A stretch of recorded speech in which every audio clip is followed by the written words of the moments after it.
Bonjour à tous, c'est parti pour un nouveau numéro de Et paf! Et on reçoit aujourd'hui Gaspard Ganzer.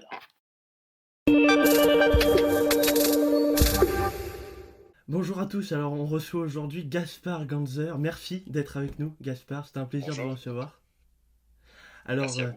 vous étiez notamment conseiller en communication de François Hollande pendant 3 ans, et vous êtes l'un de ceux qui sont passés de la politique à la télévision. Alors, on y reviendra. Et c'est vrai que alors, vous avez un parcours politique riche qui prouve votre légitimité dans Balance ton poste. Vous étiez adhérent au Parti Socialiste, puis directeur de cabinet à la mairie de Paris, puis porte-parole de Bertrand Delanoë, puis conseiller en communication de Laurent Fabius, le ministre des Affaires étrangères, puis conseiller en com de François Hollande, je le disais, et candidat à la mairie de Paris.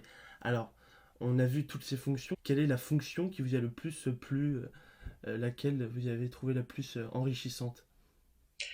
Toutes ces fonctions m'ont passionné, mais paradoxalement, celle qui m'a peut-être le plus intéressé, c'est une de celles que vous n'avez pas citées. C'est que quand j'ai créé une Ah entreprise oui.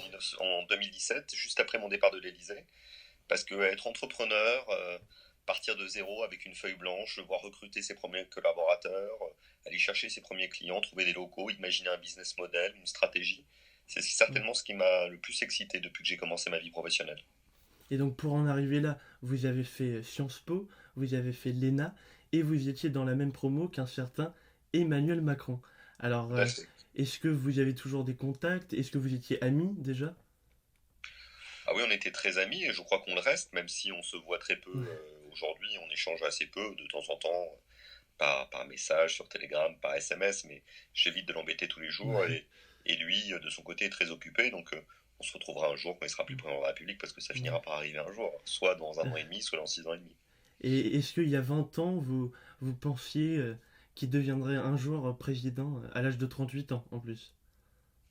Non, je pensais pas du tout. Mm. Je savais que son ambition était aussi grande que ses talents, Ouais. mais je savais aussi que le chemin serait semé d'embûches pour lui. Vous savez, il faut beaucoup de réussite pour parvenir à avoir un tel succès du travail. Il a beaucoup travaillé, du talent, il en a beaucoup, et en plus il faut un peu de chance. Juste pour revenir sur l'une de vos fonctions, alors le titre exact, c'était conseiller chargé des relations avec la presse, chef du pôle communication à la présidence de la République. Ça claque.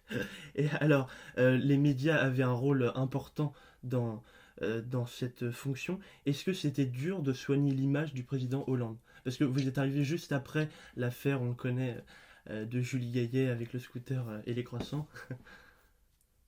Oui, c'était très dur parce que c'est toujours très difficile de travailler pour un président de la République, qui est une personnalité qui est extrêmement regardée, dont chacun des gestes est scruté, analysé et souvent critiqué.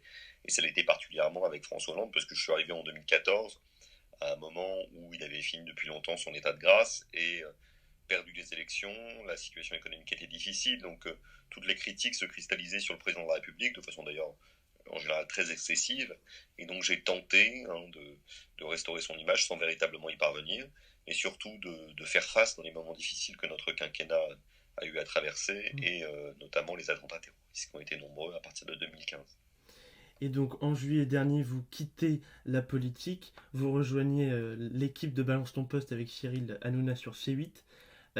Déjà, comment vous contacte-t-il? Comment se passe ce recrutement? C'est par une amie commune qui travaille au sein du groupe Canal, qui nous a mis en relation. Je ne le connaissais pas du tout, même si je Ouais. suivais son travail, ses émissions depuis longtemps. Il m'a proposé ce job et j'ai accepté avec plaisir parce que je pense que dans ce genre de moments difficiles que traverse notre société dans lequel les gens se replient sur eux-mêmes, c'est bien de participer à une émission de débat grand public qui s'adresse à tout le monde et pas simplement aux petits milieux Ouais. parisiens, mais qui touche aussi les gens plus jeunes, les gens de tous les milieux sociaux et de toute la France.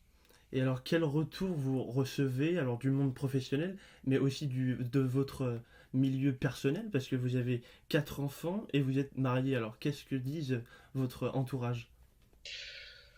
En fait, il y a trois types de réactions. Il y a les gens qui sont très proches, mes amis, qui regardent de temps en temps, qui trouvent Ouais. ça bien.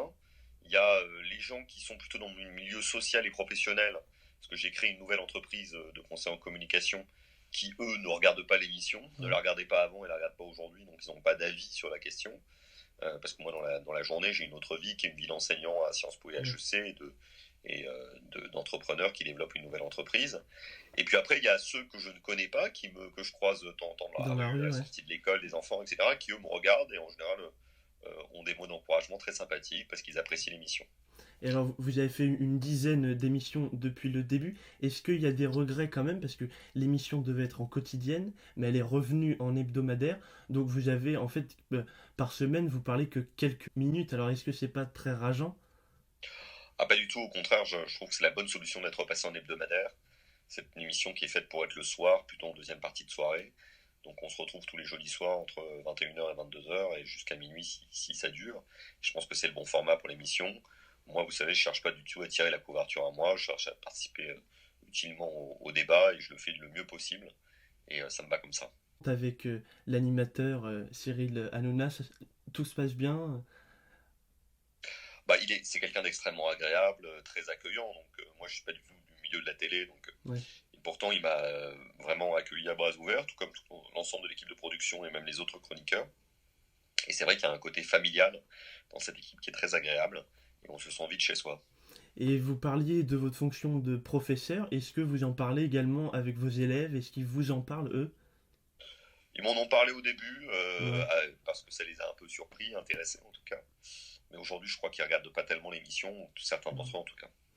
Et alors, j'imagine que vous ne tirez pas un trait sur la politique. Est-ce que vous y reviendrez? Parce que est-ce que vous visiez plus haut? Est-ce que vous avez des ambitions politiques? Parce que il me semble qu'à un moment, pendant le mandat de François Hollande, il y avait des questionnements sur le fait que vous pourriez être porte-parole du gouvernement ou même, je crois que c'était secrétaire d'État, mais Stéphane Le Foll s'y était opposé. Est-ce que c'est vrai ça?